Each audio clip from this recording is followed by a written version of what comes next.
Hey folks, Sprocket here, working on the passenger side. And remember what I told you about if it had bolts that had been replaced? Upper ball joint, it's got bolts.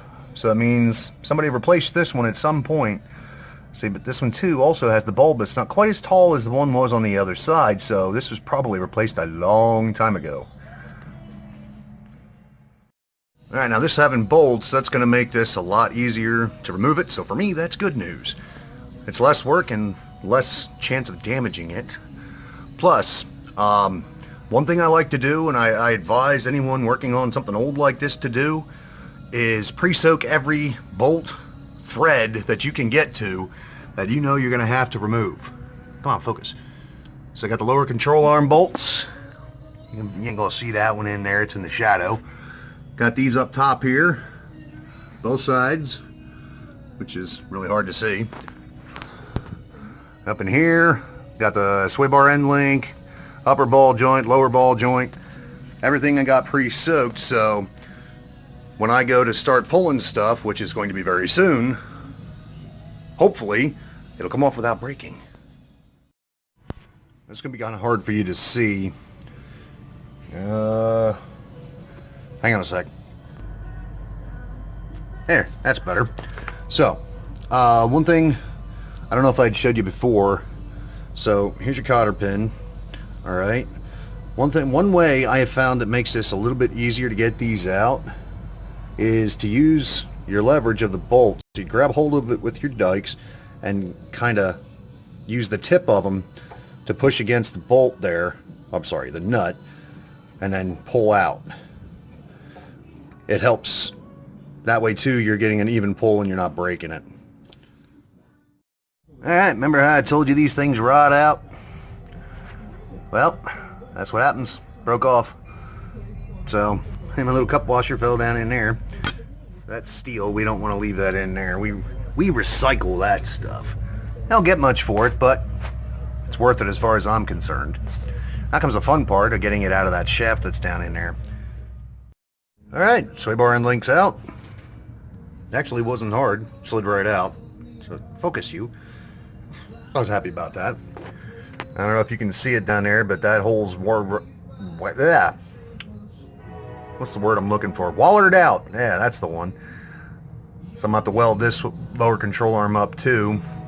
I was taking a look back here. Right there, you see that rust spot. I'm pretty sure this one's going to be pounded in too. Figured out this here bar. Let me hang this here to light up.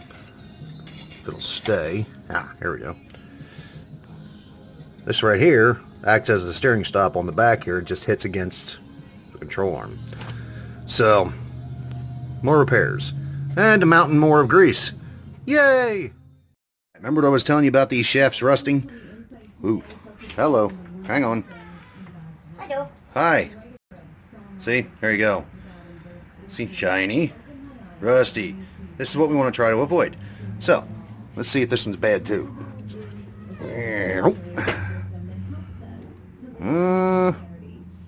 Yep. Junk. Okay.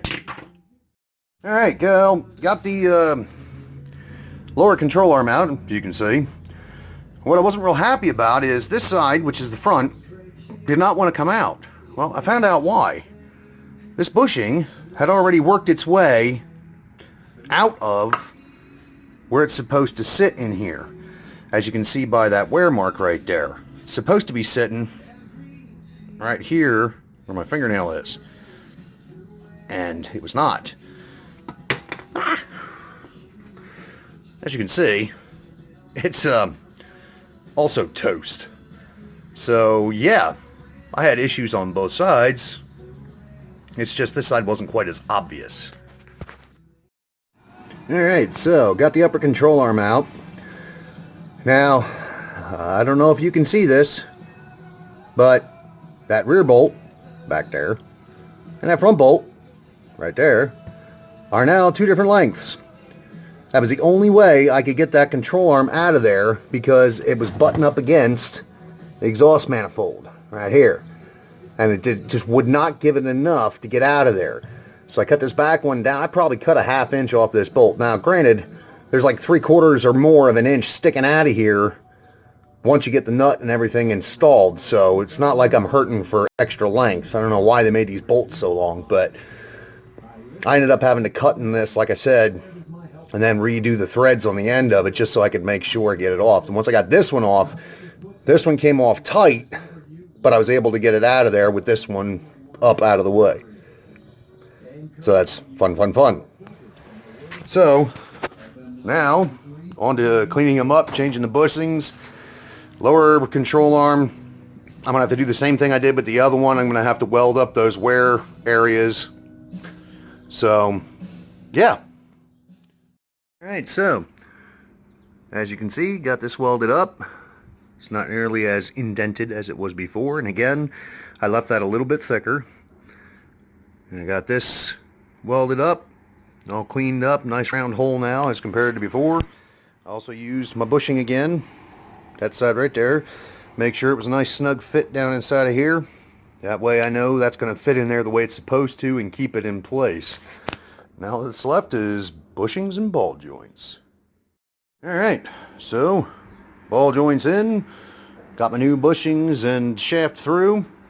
Remember what I said on the other side about not having to buzz the outside of that diameter of the washer down? Well, throw that out the window, because I couldn't find any other way to get that inside there without doing that. So as far as I'm concerned, it's a poor design, but what are you gonna do? Alright, so as you can see, upper control arm is reinstalled. Now let me tell you what a bear that is. So, for all these out there, if you have the opportunity to do this when the engine is out of the vehicle, do it. Don't wait until you put the engine back in. It is so much harder. Alright, so upper and lower control arms are back in. Still have to clean that thing up there. Get all that gunk off the back of it. Let me tell you, that was a bear. Something in the mounts for this lower control arm are screwed up, like it bottomed it out somewhere or something, but that thing gave me all kinds of grief to go in. But it's in, it rotates, well, pivots. Now, of course, like I said, didn't tighten them all the way down yet because I want to make sure we get the weight of the car on it before we do that. And I can't put the spring in this one yet because I don't have the rubber for the top yet. It hasn't shown up. But I'm calling it quits for tonight because it's been a long day and I'm tired. So, have a good one.